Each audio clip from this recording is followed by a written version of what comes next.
Dunia orang dewasa seringkali terlihat rapi di permukaannya, penuh aturan, janji moral, dan jargon tentang menjadi dewasa yang baik. Tapi jika kita intip sedikit ke dalamnya, kita mungkin menemukan hal yang jauh lebih kusut, ambisi tanpa arah, moralitas yang fleksibel, dan kejujuran yang kadang hanya muncul saat tidak ada yang menonton. Disitulah Matilda hadir. Bukan sekadar karakter anak ajaib dalam cerita anak, tapi cermin yang memantulkan wajah dunia dewasa yang sedang kehilangan akalnya. Dalam keluarga yang memuja televisi lebih dari buku, Matilda tumbuh bukan sebagai korban, tapi sebagai pengingat bahwa kebaikan dan kecerdasan bisa lahir bahkan di tanah yang keras. Dan ketika kita menonton atau membaca kisahnya hari ini, pertanyaan yang diam-diam muncul di kepala kita bukan lagi, siapa Matilda? Tetapi kenapa dunia seperti ini masih butuh Matilda? Cerita ini bukan tentang anak kecil yang melawan kepala sekolah galak. Ini tentang manusia, tentang kita, yang pelan-pelan melupakan arti menjadi manusia itu sendiri. Kalau kita lihat sekilas, dunia orang dewasa tampak begitu rapi. Mereka punya pekerjaan tetap, pakaian formal, rumah dengan pagar tinggi, dan kata-kata bijak yang siap diucapkan di setiap momen sosial. Tapi begitu kita perhatikan lebih dalam, seringkali yang tampak justru kebalikannya. Ada sesuatu yang retak di dalam sistem yang terlihat stabil itu. Dalam Matilda, Roald Dahl seperti menelanjangi kemunafikan yang kita rawat bersama. Dunia dewasa yang memuja moralitas, tapi tidak benar-benar mempraktikannya. Orang tua Matilda, Mr. dan Mrs. Wormwood, adalah karikatur paling jujur tentang manusia modern. Sibuk mengejar status, mengukur keberhasilan dari barang, dan meyakini bahwa kepintaran adalah hal yang merepotkan. Mereka hidup dalam dunia di mana kejujuran dianggap bodoh, dan tipu daya dianggap keterampilan sosial. Mereka bukan monster tapi refleksi. Versi hiperbolis dari orang-orang yang percaya bahwa moralitas hanyalah alat untuk terlihat baik, bukan untuk menjadi baik. Coba bayangkan betapa ironisnya. Kita hidup di masa di mana semua orang bicara soal value, etika kerja, dan integritas. Tapi di saat yang sama, kita menutup mata terhadap korupsi kecil dalam diri sendiri. Mulai dari memanipulasi kebenaran di media sosial, hingga pura-pura peduli agar tampak empatik. Dunia dewasa mencintai citra moral, bukan moral itu sendiri.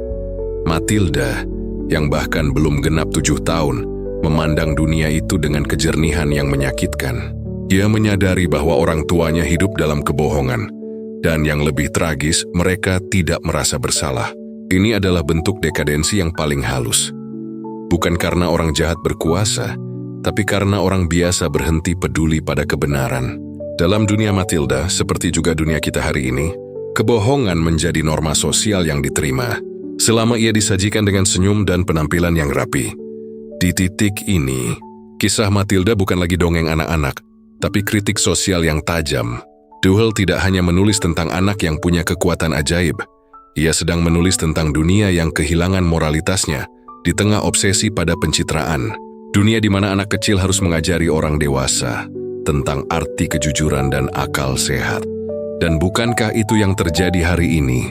Kita hidup di tengah masyarakat yang terus memproduksi simbol kebajikan, postingan amal, slogan moral, dan kutipan inspirasional, tapi secara bersamaan memperlakukan sesama dengan cara yang dingin dan mekanis. Dunia dewasa sibuk terlihat benar, bukan berusaha benar. Semua serba performatif, bahkan kebaikan pun kini jadi konten. Matilda menjadi semacam gangguan kecil dalam sistem itu.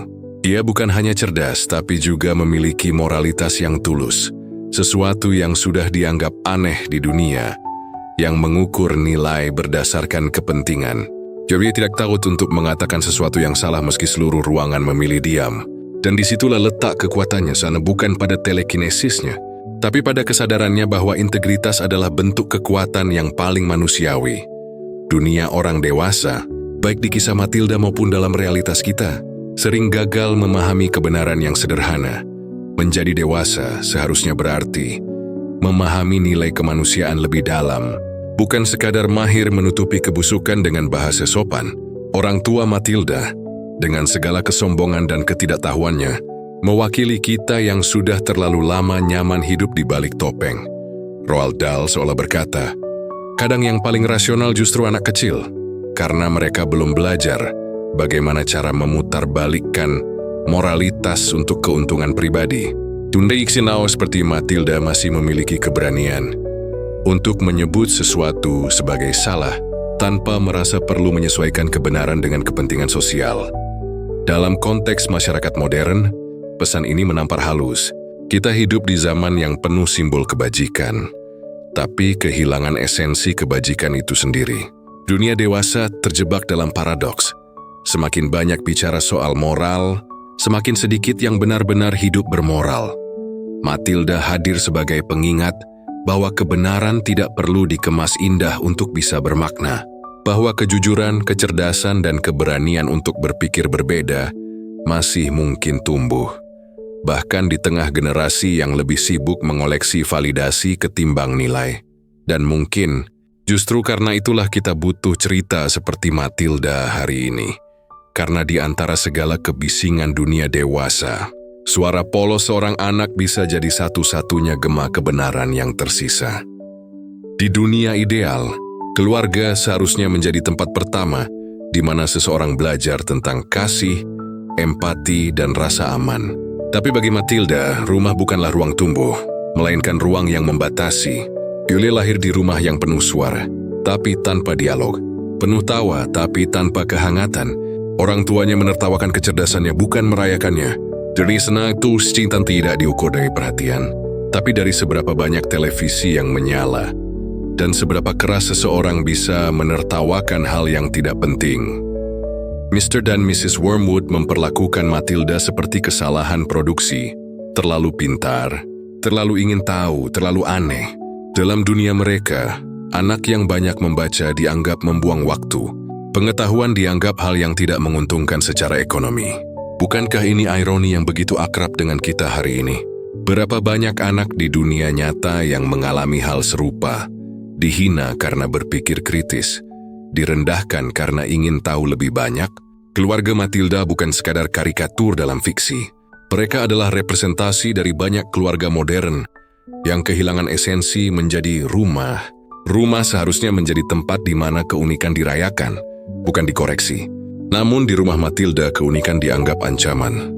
Ketika anaknya membaca buku Dickens, sang ayah justru menyuruhnya menonton televisi, seolah dunia hanya layak dipahami lewat hiburan ringan dan bukan pemikiran mendalam. Yang paling menyakitkan dari kisah ini bukanlah kekerasan fisik, tapi kekerasan emosional yang halus, tawa yang digunakan untuk merendahkan, kata-kata yang dibungkus sarkasme, dan ketidakpedulian yang terasa dingin seperti tembok. Itulah luka yang tak terlihat tapi paling dalam. Dahl tidak menulis keluarga Wormwood sebagai penjahat besar, melainkan sebagai simbol kegagalan manusia modern. Terlalu sibuk mengejar kepentingan pribadi, hingga lupa memanusiakan orang terdekatnya. Kita sering berpikir, kekerasan hanya terjadi ketika ada teriakan, tamparan, atau bentakan. Tapi Matilda mengingatkan bahwa kekerasan bisa hadir dalam bentuk yang lebih halus.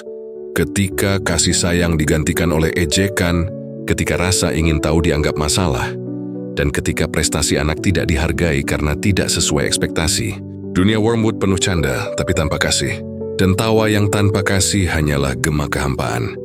Menariknya, dari luka itulah Matilda membentuk karakternya. Ia belajar untuk mandiri bukan karena pilihan, tapi karena kebutuhan. Dalam sunyi, ia menciptakan dunianya sendiri lewat buku-buku. Ia menemukan keluarga baru di antara halaman-halaman karya Dickens, Hemingway, dan Austen. Penulis-penulis yang memberinya pelukan intelektual yang tak ia temukan di rumah. Membaca menjadi bentuk perlawanan dan sekaligus pelarian, cara halus untuk bertahan hidup dalam keluarga yang tidak benar-benar mengenalnya. Dan bukankah banyak dari kita melakukan hal yang sama? Mencari pengganti rumah di luar rumah, dalam komunitas, dalam teman, dalam hobi, dalam layar. Dunia modern dipenuhi orang yang tampak baik-baik saja, tapi sebenarnya sedang mencari tempat di mana mereka bisa dipahami.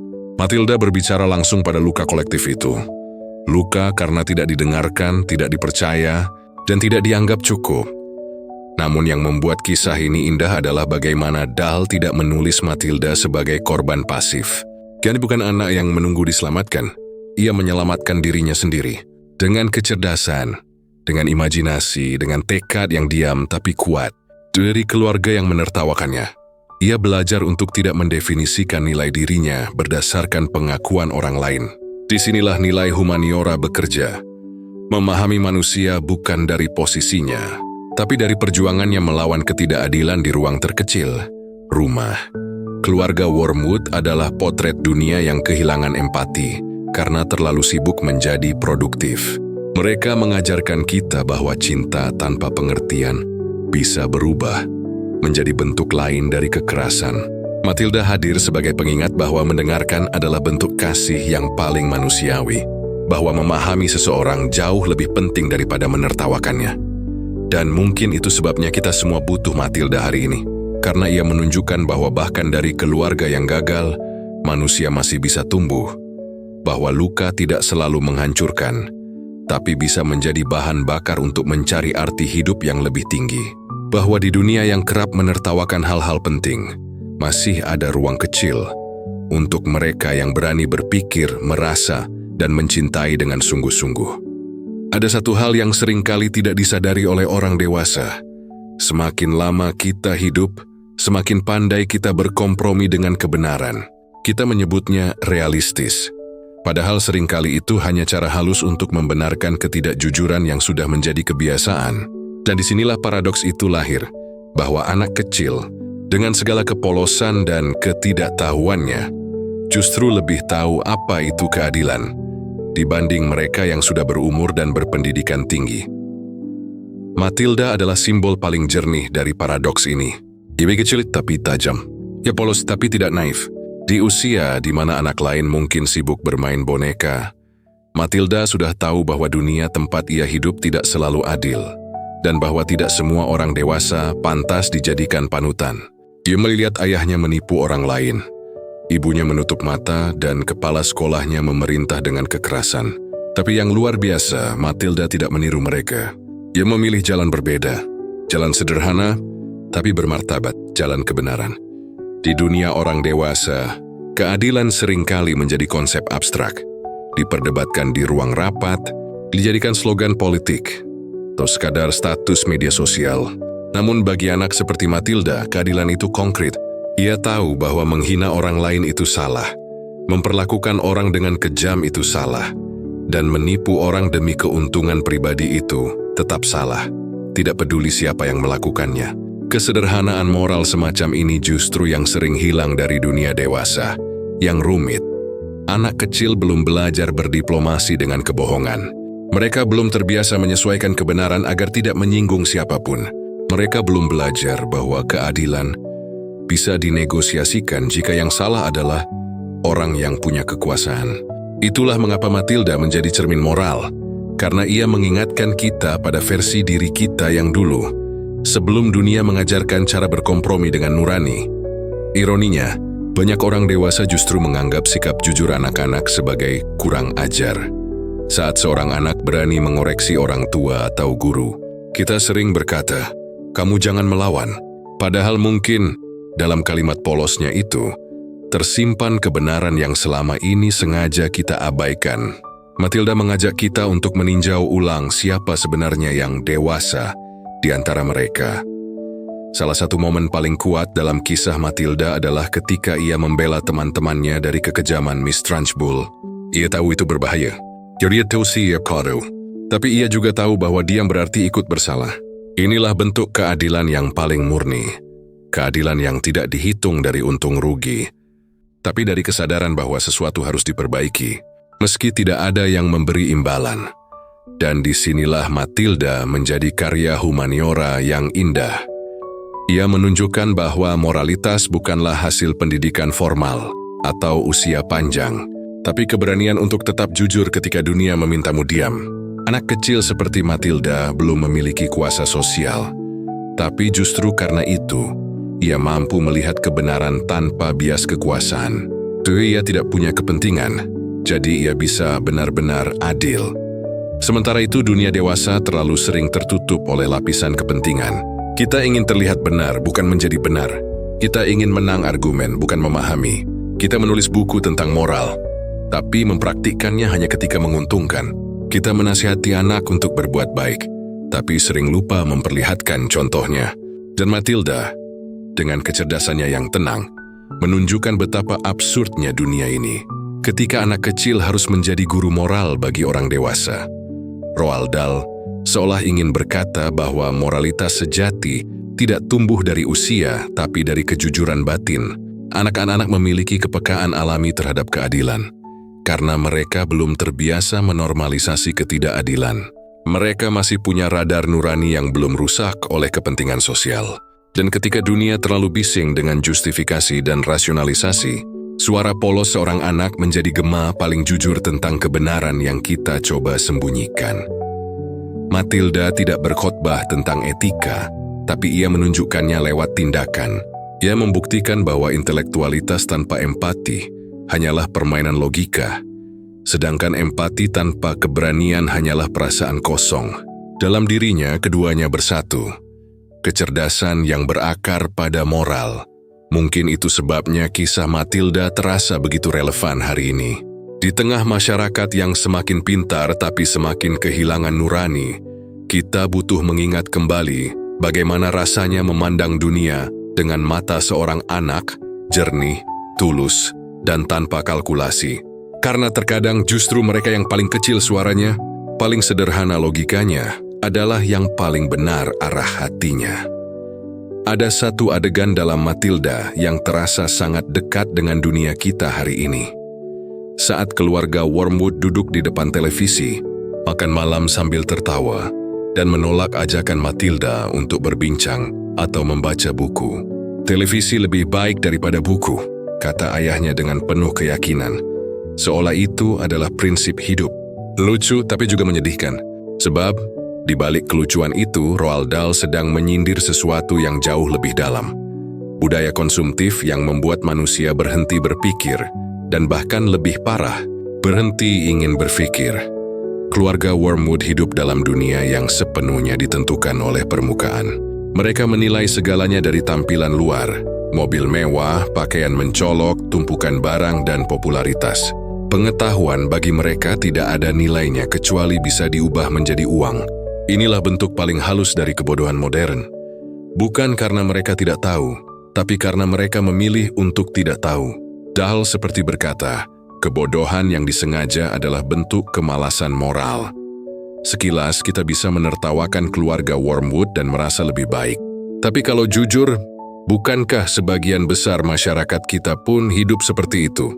Kita bangun pagi untuk bekerja membeli barang yang tidak kita butuhkan, demi mengesankan orang yang bahkan tidak terlalu kita sukai.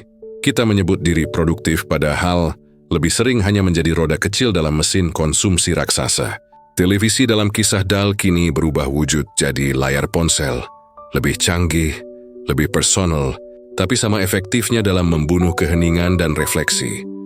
Budaya konsumtif bekerja dengan cara yang lembut, tapi berbahaya. Ia membuat kita sibuk dengan hal-hal dangkal, agar tidak punya waktu memikirkan hal-hal penting. Keluarga Wormwood tidak pernah bertanya kenapa hidup mereka begitu kosong, karena televisi sudah cukup menghibur. Mereka tidak merasa perlu mendidik anaknya, karena sistem sudah mengatur segalanya. Dan dalam dunia yang serba instan ini, kebodohan bukan lagi kelemahan, tapi gaya hidup. Matilda menjadi anomali dalam lingkungan itu. Dia membaca buku, berpikir kritis dan mempertanyakan kenapa sesuatu dianggap benar hanya karena semua orang melakukannya. Dan dalam masyarakat seperti keluarga Wormwood, kini orang seperti Matilda akan selalu tampak aneh. Dan disitulah letak kejeniusan kritik Dahl. Ia menunjukkan bahwa menjadi cerdas, reflektif, dan kritis di dunia konsumtif justru dianggap tindakan subversif. Lihat saja bagaimana budaya populer hari ini bekerja. Pengetahuan dipermudah jadi potongan video 15 detik, diskusi diganti dengan debat kusir, dan refleksi digantikan oleh opini yang terburu-buru. Kita tidak sedang kekurangan informasi, kita sedang kelebihan distraksi. Kebodohan hari ini bukan karena kita tidak punya akses terhadap pengetahuan, tapi karena kita lebih suka hal-hal yang cepat, lucu, dan mudah dicerna. Kita lebih nyaman menonton konten yang menghibur, daripada membaca sesuatu yang menantang pikiran. Dunia modern tidak lagi melawan kebodohan, ia merayakannya. Dalam konteks inilah Matilda terasa seperti alam moral. Dia tidak sekadar mengkritik keluarga yang malas membaca, tapi seluruh sistem sosial yang membentuk manusia jadi konsumtif dan anti-intelektual. Dahl menulis keluarga Wormwood bukan untuk diejek, tapi untuk diwaspadai, karena mereka adalah versi ekstrim dari kecenderungan yang kita pelihara setiap hari. Matilda tidak punya banyak hal, tapi ia punya satu hal yang membuatnya bebas, rasa ingin tahu, dan itu yang hilang dari dunia orang dewasa. Di tengah arus informasi yang terus mengalir, rasa ingin tahu sejati justru tenggelam. Kita lebih sering mencari pembenaran daripada kebenaran. Kita membaca bukan untuk memahami, tapi untuk memenangkan argumen. Budaya konsumtif mengajarkan bahwa berpikir tidak penting. Yang penting adalah tampil menarik dan terlihat bahagia. Tapi seperti keluarga Wormwood, kebahagiaan semacam itu rapuh. Puisi bergantung pada benda, bukan pada makna. Dan ketika makna hilang, yang tersisa hanyalah tawa yang kosong, suara televisi yang tidak pernah berhenti, dan meja makan yang tidak lagi punya percakapan. Roald Dahl lewat Matilda seperti berbisik, berhati-hatilah. Karena kebodohan yang disengaja akan terasa nyaman. Sampai suatu hari kamu sadar, kamu sudah berhenti jadi manusia yang berpikir. Dan mungkin, itulah kenapa kita masih butuh cerita seperti Matilda hari ini. Di tengah dunia yang terus memanjakan kemalasan berpikir, kisah ini hadir sebagai pengingat sederhana. Bahwa membaca, berpikir, dan mempertanyakan adalah bentuk kecil dari perlawanan. Bahwa dalam masyarakat yang sibuk membeli kebahagiaan, menjadi manusia yang sadar adalah tindakan paling radikal yang bisa kita lakukan. Miss Trunchbull bukan sekadar tokoh antagonis dalam Matilda. Dia adalah alegori hidup, tentang bagaimana kekuasaan bisa membusuk ketika kehilangan empati dan dialog. Ia bukan hanya jahat karena suka menghukum anak-anak. Ia jahat karena percaya bahwa ketakutan adalah bentuk tertinggi dari disiplin. Dalam pikirannya, kepatuhan lebih penting daripada pemahaman. Dan disitulah letak tragedi yang paling mengerikan.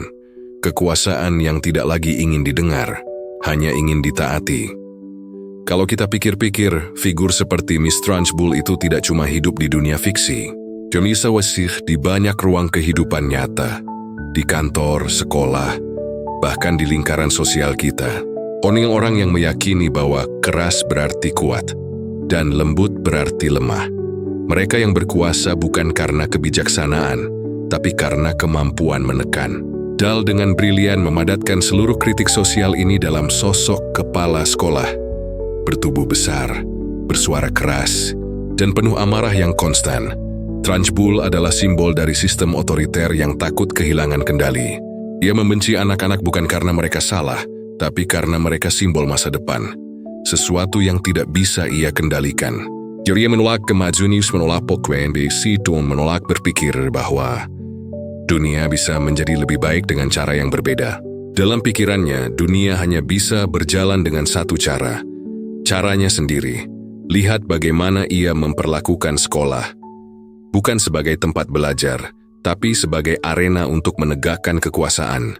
Dia memperlakukan pendidikan seperti penjara.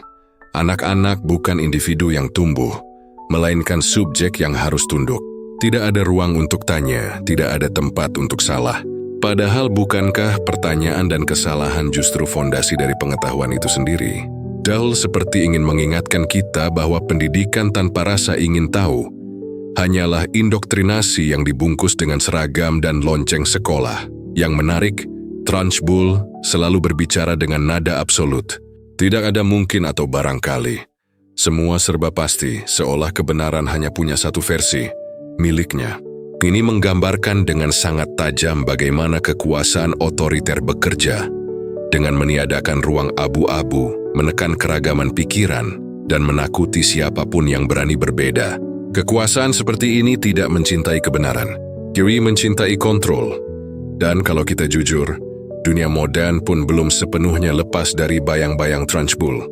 Kita masih sering bertemu sistem yang lebih sibuk menjaga struktur daripada memperbaikinya. Pemimpin yang lebih takut dikritik daripada salah. Institusi yang lebih peduli tampilan reputasi daripada nilai-nilai moral yang seharusnya dijaga. Dalam banyak hal, Trunchbull adalah cermin ekstrim dari birokrasi dan kekuasaan yang kehilangan sisi manusianya. Di sisi lain, Miss Honey sosok lembut yang jadi kontras total dengan Trunchbull. Hadir sebagai alternatif dari kekuasaan yang berlandaskan kasih dan dialog. Honey tidak memerintah, ia mendampingi.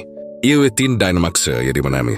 Dan perbedaan keduanya menjadi kritik paling tajam dalam kisah ini.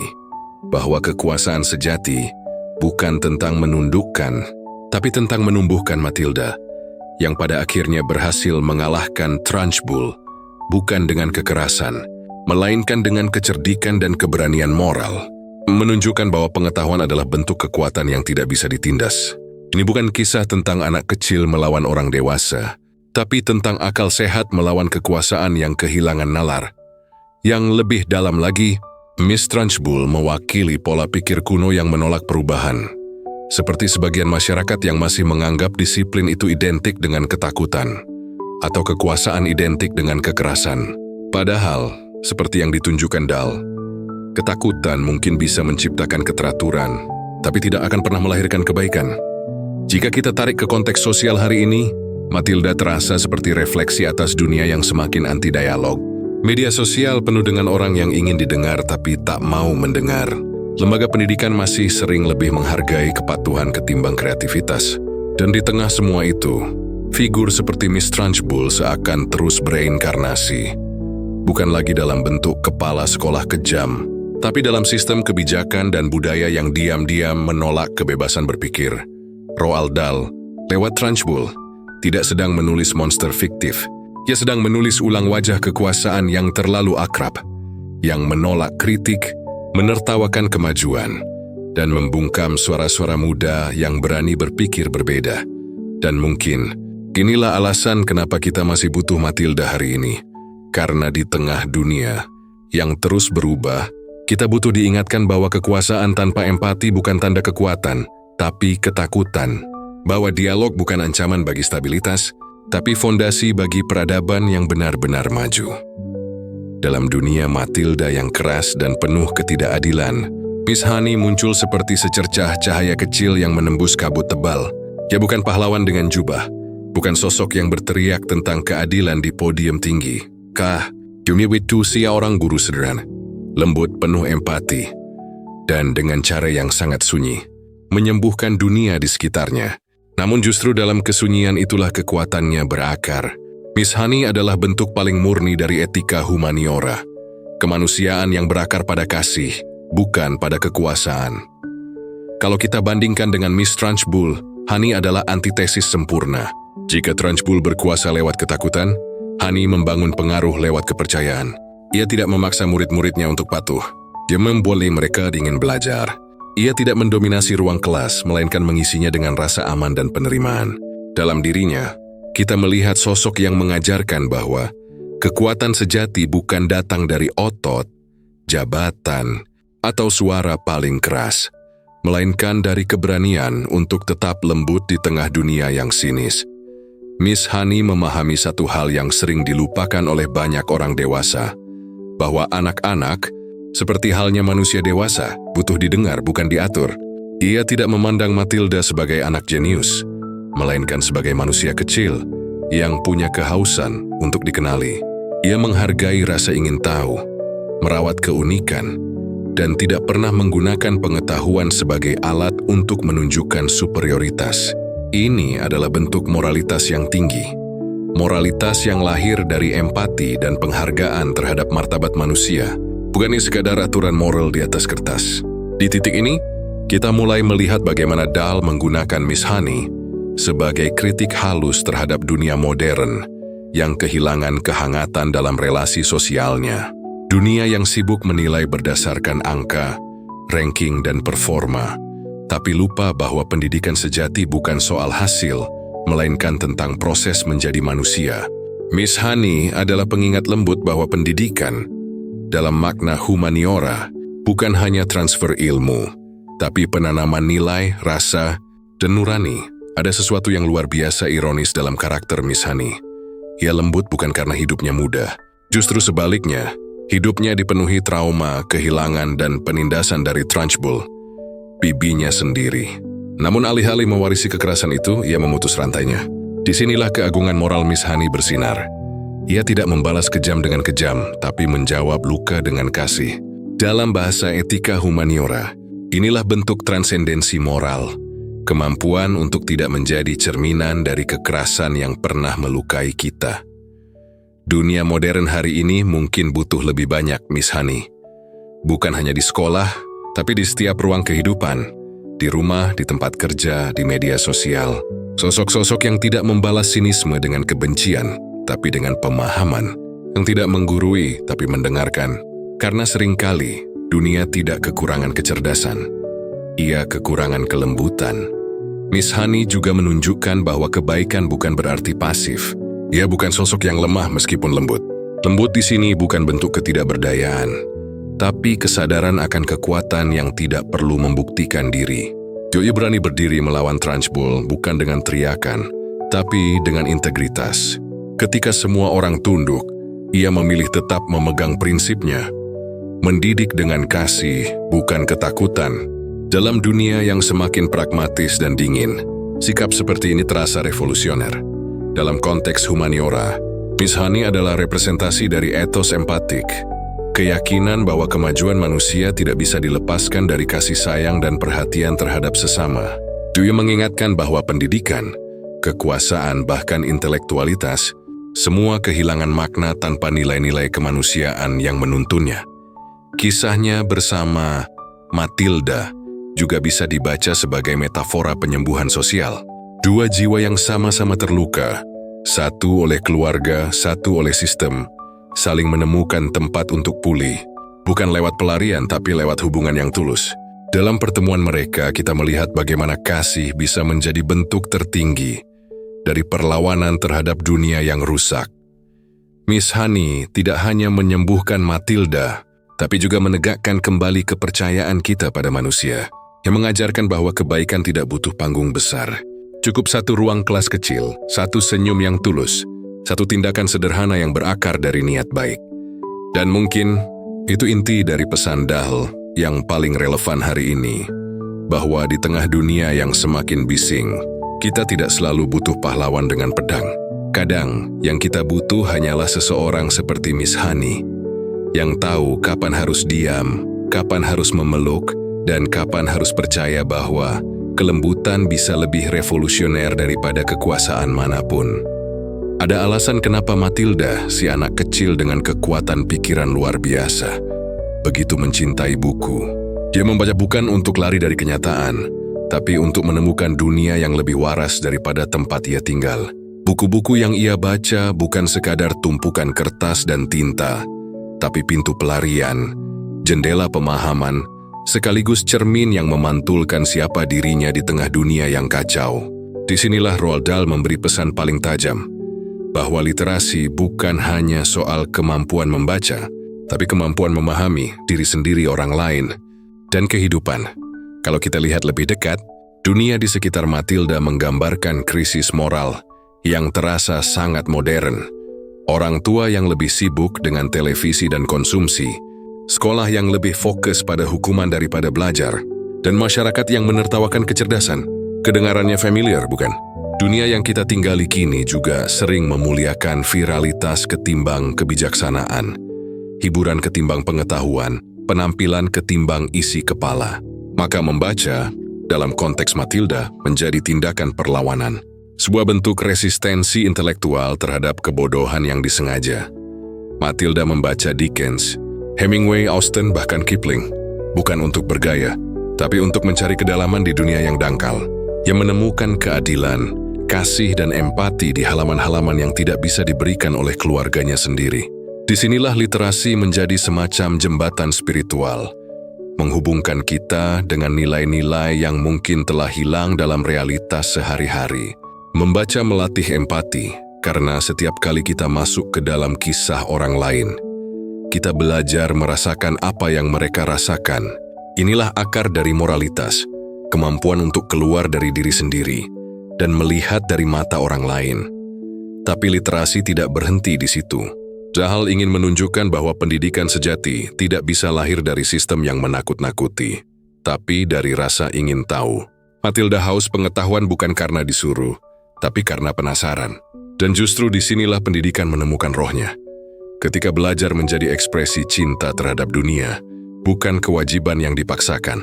Sayangnya, dunia dewasa, baik dalam kisah Matilda maupun dunia nyata, seringkali mematikan rasa ingin tahu itu.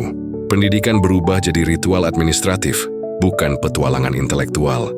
Anak-anak dipaksa menghafal tanpa memahami, dituntut berprestasi tanpa diajari mencintai proses belajar. Matilda dengan lembut menyindir hal ini seolah ingin berkata, kalau sistemnya rusak, belajarlah di luar sistem.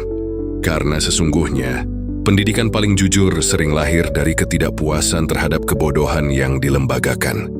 Seni juga memainkan peran penting dalam proses pemulihan moral yang Dahl tawarkan. Buku-buku, musik, dan imajinasi adalah cara manusia mengekspresikan sisi paling lembut dari dirinya. Ketika dunia menjadi terlalu keras, seni memberi ruang untuk bernapas. Saat moralitas publik runtuh, seni menyimpan nilai-nilai yang tak bisa dibeli. Keindahan, kebenaran, dan kemanusiaan. Matilda tumbuh dengan membaca, bukan menonton. Karena dalam membaca, ia belajar menciptakan gambar di kepalanya sendiri. Dia berimajinasi, dan imajinasi adalah fondasi empati. Kita hanya bisa mencintai apa yang bisa kita bayangkan, dan hanya bisa memahami penderitaan orang lain jika kita mampu membayangkan berada di posisi mereka. Inilah kekuatan seni dan literasi, membentuk moral tanpa harus mengkhotbahkan moral. Krisis moral dunia modern yang tampak lewat kekerasan, intoleransi, dan hilangnya empati seringkali berakar dari krisis imajinasi. Kita kehilangan kemampuan membayangkan akibat dari tindakan kita. Kita tidak lagi membaca karena membaca memaksa kita untuk diam, merenung, dan berpikir, sesuatu yang mulai langka di era serba cepat ini. Padahal, tanpa refleksi, moral hanya jadi slogan kosong. Humaniora dalam pengertian paling luas adalah usaha manusia untuk memahami makna keberadaannya. Literasi dan seni adalah alat utama dalam usaha itu. Mereka menumbuhkan kesadaran diri dan rasa tanggung jawab sosial. Dan Dahl, melalui kisah sederhana tentang seorang anak kecil dan tumpukan buku, sedang mengingatkan kita bahwa pendidikan tanpa literasi moral hanyalah produksi robot yang tahu menghitung, tapi tak bisa merasa. Miss Honey, sebagai merepresentasi dunia pendidikan yang ideal, memahami hal ini dengan baik. Dia tidak hanya mengajar Matilda membaca dan berhitung, tapi juga mengajarkan nilai-nilai yang membuat Matilda menjadi manusia yang utuh.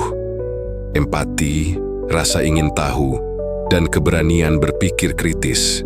Di tangan Miss Honey, pendidikan menjadi pengalaman humanistik, bukan sekadar kurikulum, tapi ruang dialog antara akal dan hati.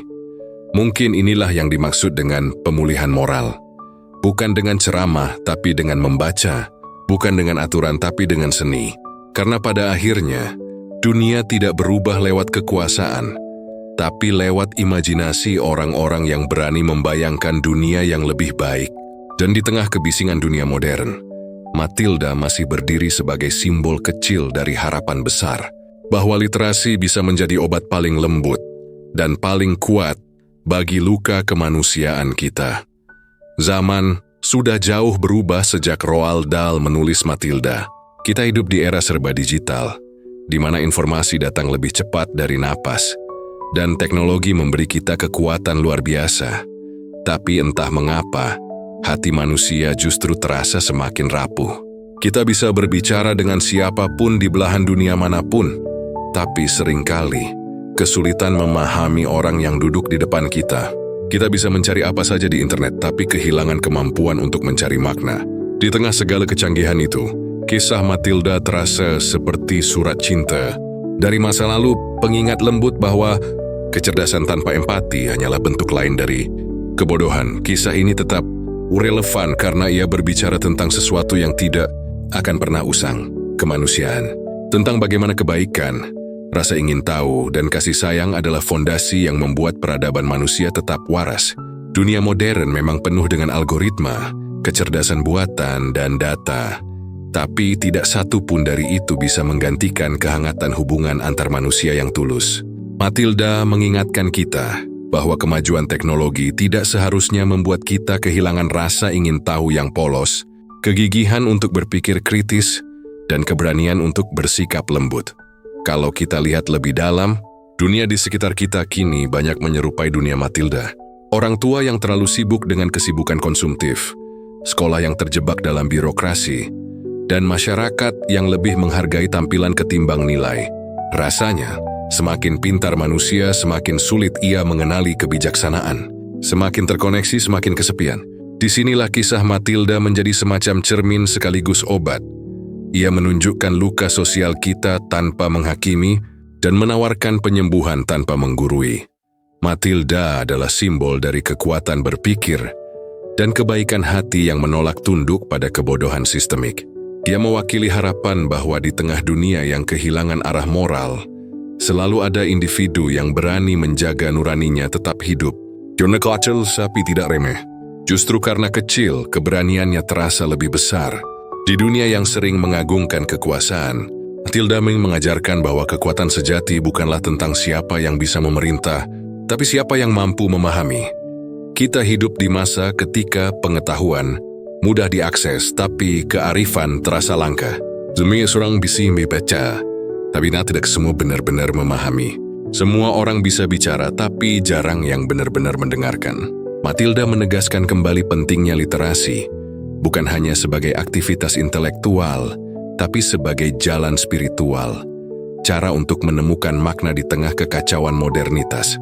Karena membaca pada akhirnya bukan hanya untuk tahu lebih banyak, tapi untuk menjadi lebih manusia. Miss Honey, dengan segala kelembutan dan integritasnya, juga menjadi pengingat bahwa dunia tidak bisa disembuhkan oleh kekerasan atau kebijakan yang dingin. Dunia disembuhkan oleh kasih yang sabar, oleh orang-orang yang masih mau percaya bahwa empati bukan kelemahan, melainkan bentuk kecerdasan tertinggi. Dalam dirinya, kita melihat wajah pendidikan yang ideal, pendidikan yang mengajarkan anak-anak bukan hanya menjadi pintar, tapi menjadi baik. Dan bukankah itu yang sedang hilang hari ini? Di tengah gempuran teknologi dan ambisi modernitas, kita butuh ruang untuk berhenti sejenak, untuk kembali mengingat nilai-nilai yang sederhana, rasa ingin tahu, kasih, dan kejujuran hati. Matilda mengajak kita untuk tidak lupa menjadi manusia yang peka, bahkan ketika dunia memaksa kita untuk terus berlari. Gue mengajarkan bahwa menjadi cerdas tanpa menjadi baik hanyalah separuh kemanusiaan. Cerita ini relevan bukan karena nostalgia, tapi karena ia mengandung sesuatu yang melampaui zaman. Semangat untuk berpikir bebas dan mencintai tanpa syarat. Dunia boleh berganti rupa, tapi kebutuhan kita akan makna, pengertian dan empati tidak akan pernah berubah. Dan selama manusia masih berjuang melawan ketidakadilan, selama masih ada anak-anak yang mencari ruang untuk berpikir dan bermimpi, Matilda akan selalu menemukan pembacanya. Mungkin pada akhirnya, yang membuat kisah ini begitu abadi bukan karena keajaiban kekuatan pikiran Matilda, tapi karena keajaiban hatinya, keberaniannya untuk tetap lembut di dunia yang keras, untuk tetap berpikir di dunia yang malas berpikir, dan untuk tetap percaya bahwa kebaikan, sekecil apapun, bisa mengubah dunia. Dari kisah Matilda, kita belajar bahwa dunia modern yang canggih ternyata masih bisa sebodoh dunia para orang dewasa dalam cerita Dahl, penuh pretensi tapi miskin nurani. Matilda dengan kecerdasan dan hatinya yang lembut, jadi simbol kecil dari harapan besar, bahwa literasi, empati, dan kasih masih bisa menyelamatkan dunia yang kehilangan arah. Miss Honey mengajarkan kita kalau kelembutan bukan kelemahan, tapi bentuk kekuatan moral paling tinggi. Di tengah dunia yang sibuk mengejar kecerdasan buatan, jangan sampai kita kehilangan kecerdasan hati. Karena kadang, untuk memperbaiki dunia, kita cuma perlu sedikit keberanian untuk tetap lembut. Kalau kamu suka bahasan yang mengupas film, sastra, dan filsafat dari sisi yang lebih manusiawi, jangan lupa dukung channel ini. Kita akan terus ngobrol santai tapi penuh makna, tentang bagaimana cerita bisa bikin kita lebih peka, lebih sadar, dan sedikit lebih bijak.